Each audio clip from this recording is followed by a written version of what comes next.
En 1982, el Atlántico Sur se tiñó de sangre. Hoy verás cómo Argentina desafió al Imperio Británico. El Atlántico Sur es uno de los rincones más implacables y solitarios del planeta. Allí, donde los vientos rugen sin obstáculos desde la Antártida y el mar adopta un color gris acero casi permanente, emerge un archipiélago desolado de turba, roca y pastos barridos por el vendaval. Para el Imperio Británico eran las Falklands, un remanente remoto de su pasado imperial, habitado por apenas 1800 pastores de ovejas, conocidos como kelpers. Para la República Argentina eran las Islas Malvinas, una herida abierta en el orgullo nacional, un territorio arrebatado por la fuerza en 1833 y reclamado incesantemente durante un siglo y medio en los pasillos de la diplomacia internacional. Durante décadas, el conflicto fue una guerra de tinta y papel. Resoluciones de las Naciones Unidas, reuniones en embajadas, memorándums ignorados y negociaciones que avanzaban a paso de glaciar. Gran Bretaña, asfixiada por sus propios problemas internos y el desmantelamiento de su imperio de ultramar, consideraba a las islas como una carga económica molesta, pero se negaba a ceder la soberanía sin el consentimiento de los isleños. Argentina, por su parte, veía la recuperación como un destino ineludible, una cuestión de honor que se enseñaba en cada escuela del país desde la infancia. Sin embargo, en el otoño austral de 1982, la diplomacia se quedó sin oxígeno. La historia estaba a punto de resolverse con pólvora y sangre. Para entender el estallido, hay que mirar lejos del mar, hacia los despachos cerrados de Buenos Aires. En los primeros meses de 1982, la dictadura militar argentina, autodenominada Proceso de Reorganización Nacional, se estaba asfixiando. El general Leopoldo Fortunato Galtieri, líder de la Junta Militar, enfrentaba un país al borde del colapso absoluto. La inflación superaba el 130% anual. El desempleo se disparaba, las fábricas cerraban y el descontento popular, silenciado durante años por la represión más brutal y sistemática del continente, comenzaba a salir a las calles. El 30 de marzo, una huelga general convocada por los sindicatos llenó la Plaza de Mayo de manifestantes, y la respuesta del régimen fue una lluvia de gases lacrimógenos y palos. La dictadura necesitaba un milagro. Necesitaba una causa que uniera a una nación fracturada, algo que hiciera olvidar el hambre y los desaparecidos. Y la Junta Militar, en su cálculo más desesperado, apuntó hacia el sur. El plan, bautizado en el más estricto secreto como Operación Rosario, era audaz, pero partía de una premisa geopolítica que resultaría ser una trampa mortal. Los servicios de inteligencia argentinos estaban convencidos de que Gran Bretaña no pelearía. Londres estaba a 12.000 kilómetros de distancia. El gobierno de Margaret Thatcher, la Dama de Hierro, atravesaba su propia crisis política y económica, cerrando minas de carbón y aplicando recortes drásticos que incluían la reducción de la mismísima Royal Navy. ¿Iba una potencia europea en declive a enviar una flota al fin del mundo gastando millones de libras para recuperar unas rocas pobladas por ovejas? La Junta Militar creía que no. Pensaban que un golpe de mano, rápido, limpio y sin bajas británicas, forzaría a Londres a sentarse en la mesa de negociaciones bajo los términos de Buenos Aires. El 28 de marzo, bajo la cobertura de ejercicios navales rutinarios, una flota de guerra argentina zarpó de Puerto Belgrano. Entre los buques se encontraba el portaaviones 25 de Mayo, destructores, corbetas y el submarino Santa Fe. A bordo de los buques de transporte iban las fuerzas de élite, comandos anfibios y buzos tácticos de la Armada, hombres entrenados para golpear en la oscuridad. El mar, sin embargo, parecía tener otros planes. Una tormenta feroz, típica del otoño austral, azotó la flota durante días, obligando a posponer el desembarco y poniendo a prueba la resistencia de los hombres que aguardaban en las entrañas de acero de los buques, mareados y tensos. Finalmente, la noche del 1 de abril de 1982, el viento amainó lo suficiente. Bajo un cielo negro y sin luna, a pocos kilómetros de la capital de las islas, Stanley, que pronto sería rebautizada como Puerto Argentino, el submarino Santa Fe emergió sigilosamente. De su cubierta descendieron botes de goma negros, ocupados por buzos tácticos con el rostro pintado de camuflaje, armados con subfusiles silenciados y granadas. Su misión era preparar la playa para el desembarco principal y neutralizar objetivos clave sin causar una sola baja británica, una orden estricta de la Junta para evitar que Thatcher tuviera una excusa para la guerra total. Horas más tarde, ya en la madrugada del 2 de abril, el destructor Ara Santísima Trinidad ancló cerca de la costa. Más botes descendieron al agua helada. Las sombras avanzaron hacia el cuartel de los Royal Marines en Moody Brook. Al irrumpir, encontraron las camas vacías. Los defensores, alertados por la inteligencia de Londres sobre movimientos sospechosos, habían evacuado horas antes y se habían atrincherado alrededor de la casa del gobernador británico, Rex Hunt. El clímax de la Operación Rosario se dio en los jardines de la residencia del gobernador. Un grupo de comandos argentinos, liderados por el capitán de corbeta Pedro Giacchino, avanzó hacia el edificio de madera para exigir la rendición pacífica. Pero los Royal Marines estaban allí, parapetados y dispuestos a defender la posición. Cuando Giacchino irrumpió por un anexo, el fuego de las armas automáticas destrozó el silencio de la madrugada. Giacchino cayó mortalmente herido, desangrándose en el suelo, convirtiéndose en el primer muerto de una guerra que apenas comenzaba. A pesar del fuego cruzado, los argentinos mantuvieron la disciplina de no usar armamento pesado contra el edificio para proteger la vida del gobernador y su familia. Con la llegada de la mañana y el desembarco masivo de vehículos anfibios blindados que rodaban como bestias prehistóricas por las calles del pequeño pueblo, la situación de los defensores británicos se volvió insostenible. A las 9:15 de la mañana, superado en número y sin esperanza de refuerzos inmediatos, el gobernador Rex Hunt ordenó el alto el fuego.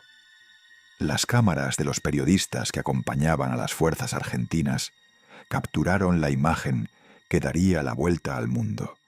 Los orgullosos Royal Marines, boca abajo en el suelo, desarmados y rindiéndose ante los soldados argentinos. En Buenos Aires, la noticia estalló como una bomba de euforia. La misma plaza que días antes había sido escenario de represión, ahora se llenaba de cientos de miles de personas que aclamaban al dictador Galtieri, envueltos en banderas celestes y blancas. El general salió al balcón de la Casa Rosada, embriagado por el triunfo de masas. La bandera argentina volvía a ondear en las Malvinas después de 149 años. La Junta Militar creía haber logrado la jugada maestra perfecta. Pero a 12.000 kilómetros de distancia, en los salones oscuros del número 10 de Downing Street, Margaret Thatcher observaba las fotografías de la rendición con furia fría. El espejismo del triunfo rápido estaba a punto de desmoronarse. La fiera imperial había sido despertada.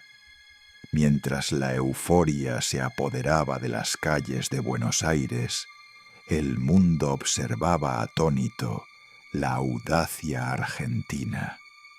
Pero la junta militar había cometido un error de cálculo garrafal al leer la psicología de su oponente. Margaret Thatcher no era una política dispuesta a la capitulación diplomática.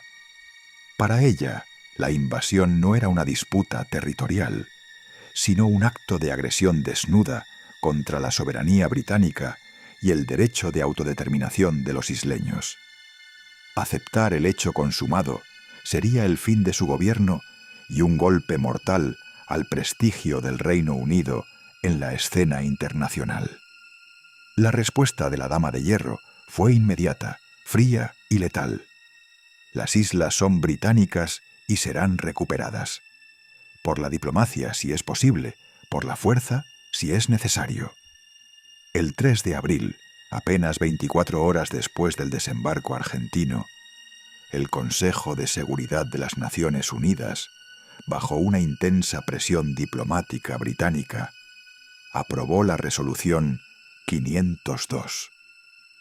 El documento exigía el cese inmediato de las hostilidades, la retirada de todas las fuerzas argentinas de las islas y un retorno a la vía diplomática.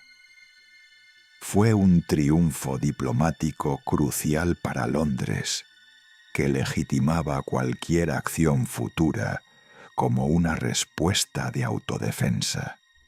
Al mismo tiempo, el gobierno británico congeló todos los activos argentinos en el Reino Unido y prohibió las exportaciones a Argentina, medidas que pronto fueron secundadas por la Comunidad Económica Europea, aislando económicamente a la nación sudamericana. Pero la verdadera respuesta no se dio en los pasillos de la ONU, sino en los astilleros y bases navales de la Royal Navy. Con una velocidad que asombró a propios y extraños, Londres comenzó a ensamblar la Task Force 317, la flota de guerra más grande y poderosa que el Reino Unido había reunido desde la crisis de Suez. 2 portaaviones, el HMS Hermes y el flamante HMS Invincible, se convirtieron en el corazón de la flota. A su alrededor se agruparon destructores, fragatas, submarinos nucleares y buques de asalto anfibio. El 5 de abril, apenas 3 días después de la invasión, los primeros buques de la Task Force zarparon de Portsmouth y Devonport, despedidos por multitudes que ondeaban la Union Jack. El mensaje era inequívoco. Gran Bretaña iba a la guerra. A medida que la flota británica avanzaba hacia el sur, recorriendo los 12.000 kilómetros que la separaban del conflicto, la diplomacia internacional vivió sus horas más frenéticas. El secretario de Estado de los Estados Unidos, Alexander Haig, se lanzó a una misión de shuttle diplomacy, viajando incesantemente entre Londres y Buenos Aires para intentar encontrar una salida pacífica. La posición de Estados Unidos era delicada. Argentina era un aliado clave en la lucha contra el comunismo en América del Sur, pero el Reino Unido era su aliado histórico más importante en la OTAN. Haig propuso un plan que incluía la retirada de las tropas argentinas, una administración interina conjunta y negociaciones sobre la soberanía a largo plazo. Pero la junta militar, atrapada por su propia propaganda y la euforia popular, se negó a ceder en la cuestión de la soberanía. Galtieri, envalentonado, llegó a declarar en la Plaza de Mayo: «Si quieren venir, que vengan. Les presentaremos batalla». El intento de Haig fracasó. La guerra era inevitable. Mientras tanto, en las Malvinas, las fuerzas argentinas no perdían el tiempo. La euforia inicial dio paso a una febril actividad defensiva. Miles de soldados conscriptos, jóvenes de 18 y 19 años, muchos de ellos provenientes del cálido norte del país y sin entrenamiento adecuado para el clima extremo del Atlántico Sur, fueron enviados a las islas. Se cavaron trincheras en el suelo esponjoso de turba, se sembraron miles de minas terrestres en las playas y colinas y se reforzó la artillería. El pequeño aeropuerto de Stanley fue ampliado a toda prisa para permitir la operación de aviones de combate Pucará y Aermachi. Pero la defensa argentina tenía un talón de Aquiles fatal: el suministro. El 12 de abril, Gran Bretaña declaró una zona de exclusión marítima de 200 millas náuticas alrededor de las islas. Cualquier buque de guerra o auxiliar argentino que ingresara en esa zona sin autorización británica sería considerado hostil y atacado. Para hacer cumplir el bloqueo, la Royal Navy desplegó sus submarinos nucleares de ataque, como el HMS Spartan y el HMS Splendid. Estas bestias negras, invisibles y silenciosas, se convirtieron en la pesadilla de la Armada Argentina. El bloqueo funcionó. El suministro marítimo a las islas se cortó casi por completo, obligando a Argentina a depender de un puente aéreo precario, realizado por aviones de transporte Hércules C-130, que volaban a ras del agua para evitar los radares británicos.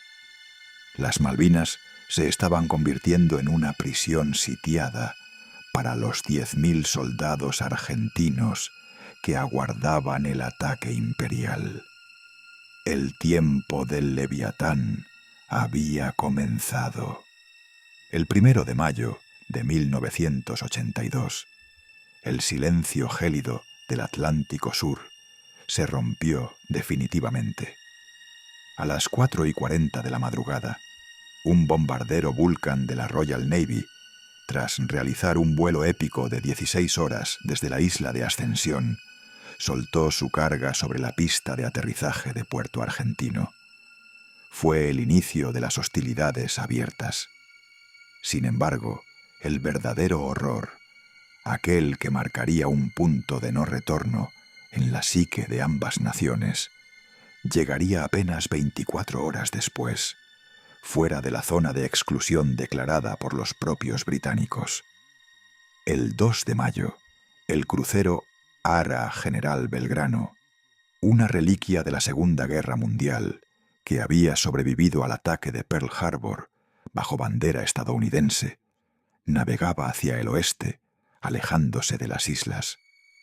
A bordo iban 1.093 tripulantes, muchos de ellos jóvenes marineros que nunca habían visto un combate real. Lo que no sabían es que, bajo las olas, el submarino nuclear de ataque HMS Conqueror los acechaba desde hacía 30 horas.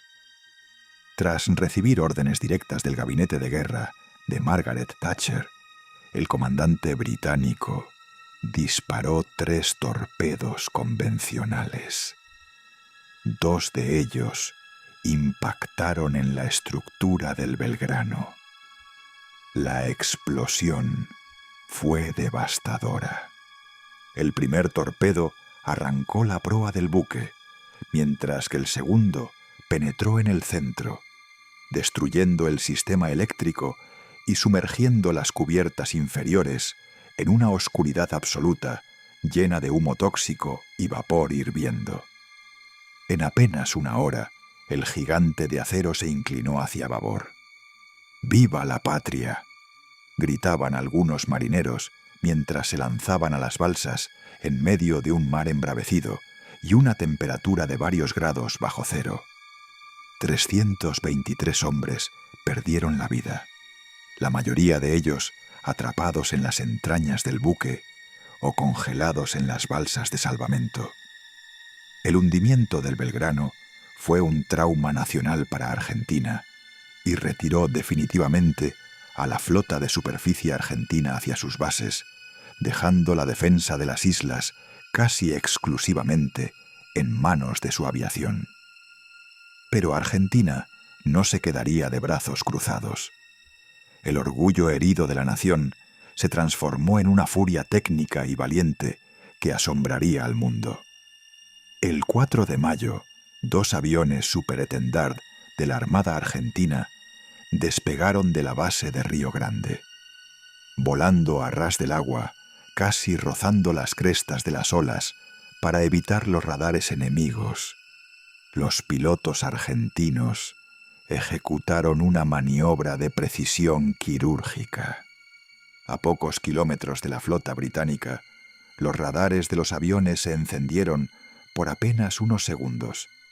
Fijaron el blanco y lanzaron un arma que cambiaría la guerra naval moderna, el misil Exocet. El HMS Sheffield, uno de los destructores más avanzados de la Royal Navy, no tuvo tiempo de reaccionar. El misil impactó en el centro del buque, provocando un incendio incontrolable que consumió la nave y se cobró la vida de 20 marinos británicos. Por primera vez en décadas, un buque de guerra británico era hundido en combate. El impacto psicológico en Londres fue sísmico. El mundo entero comprendió que Argentina, a pesar de sus limitaciones, tenía garras mortíferas. Los pilotos argentinos, apodados por los propios británicos como los Caballeros del Aire, se convirtieron en la mayor pesadilla de la Task Force. Sin cobertura aérea suficiente y operando al límite de su autonomía de combustible, estos hombres lanzaban ataques suicidas contra la flota británica, volando tan bajo que las estelas de sus motores dejaban marcas en el mar. Mientras la guerra aérea y naval se intensificaba, la situación en las islas para los soldados argentinos en tierra se volvía insoportable. Los conscriptos, atrapados en pozos de zorro que se llenaban constantemente de agua helada, comenzaron a sufrir las consecuencias de una logística fallida. El bloqueo británico impedía la llegada de comida caliente y ropa seca. El hambre y el pie de trinchera, una afección donde la carne comienza a pudrirse por la humedad y el frío constante, hacían mella en la moral. Mientras los oficiales superiores en Puerto Argentino intentaban mantener una apariencia de control, en los montes circundantes como el Harriet, el Dos Hermanas y el Longdon, los soldados rasos sobrevivían a base de raciones escasas y el miedo constante al bombardeo nocturno de la artillería naval británica, que caía como un martilleo incesante desde el horizonte. A mediados de mayo, el conflicto entró en una fase de desgaste brutal. Los británicos, conscientes de que no podían mantener una flota en el Atlántico Sur indefinidamente, debido al invierno que se aproximaba y al desgaste de sus naves, decidieron que era el momento de la invasión terrestre. El lugar elegido fue la bahía de San Carlos, un brazo de mar protegido al oeste de la isla Soledad. El 21 de mayo, en una operación nocturna masiva, los paracaidistas y los Royal Marines comenzaron a desembarcar. Ese día, conocido como el Callejón de las Bombas, la Fuerza Aérea Argentina lanzó todo lo que tenía. Oleada tras oleada de aviones A4 Skyhawk y Dagger se lanzaron contra los buques británicos anclados en la bahía. Fue una carnicería de metal. Los aviones argentinos volaban tan bajo que pasaban entre los mástiles de las fragatas británicas, mientras el cielo se llenaba de trazadoras de artillería antiaérea y misiles Rapier. Argentina hundió la fragata HMS Ardent y dañó severamente a otros buques, pero el precio fue altísimo en pilotos y máquinas. A pesar del heroísmo desesperado de los aviadores, el desembarco británico fue un éxito. Los ingleses ya estaban en tierra. La guerra de los pozos de Zorro y las bayonetas estaba a punto de comenzar, y el destino de Puerto Argentino pendía de un hilo. Con las tropas británicas ya asentadas firmemente en la bahía de San Carlos, la guerra entró en su fase más agotadora y sangrienta. La campaña terrestre a través de la geografía hostil de la isla Soledad. Los británicos, desprovistos de gran parte de sus helicópteros de transporte, tras el hundimiento del buque Atlantic Conveyor por otro misil Exocet, se vieron obligados a realizar lo que ellos llamaron el